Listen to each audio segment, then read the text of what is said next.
विराज, आजचा सलग 5वा दिवस आहे हा. तू अजूनही लाईट बिल भरलं नाहीयेस यार. रेवा, डोंट वरी, मी उद्या भरणार आहे बिल. आणि तसंही एखादा दिवस लेट झालं तर आपले लाईट थोडीच कट होणार आहेत. आईचा घोप. Viraj, Reva, I am sorry यार, मी लगेच भरतो बिल, लगेच. तसं हे दोघं म्हणजे अगदी विरुद्ध टोकं. कसे प्रेमात पडले एकमेकांच्या ते त्यांचं त्यांनाही कळलं नाही.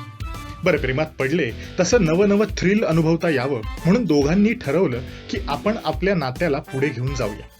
लिव्ह इन मध्ये राहून बघू, म्हणजे दुरावा पण नको आणि कॉम्प्लिकेशन्स पण नको.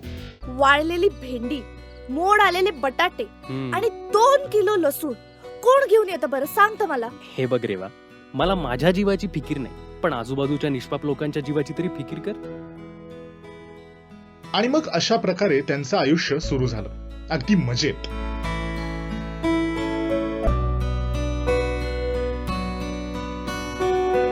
आणि खरी गंमत इथूनच सुरू झाली, कारण जसं दिसतं तसं अजिबात नसतं आणि जसं असतं तसं तर आपण अजिबातच एक्सपेक्ट केलेलं नसतं.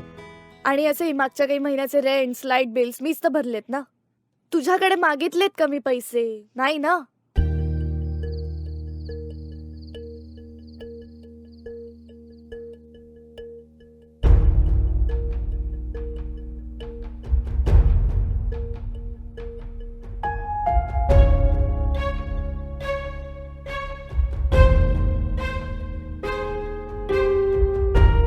मला ना फक्त जगायचं नाहीये विराज तुझ्यासोबत.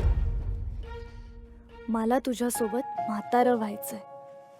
तर ह्या दोघांच्या आयुष्यातल्या गोड तिखट कडू अशा सगळ्या आठवणींनी भरलेली ही गोष्ट.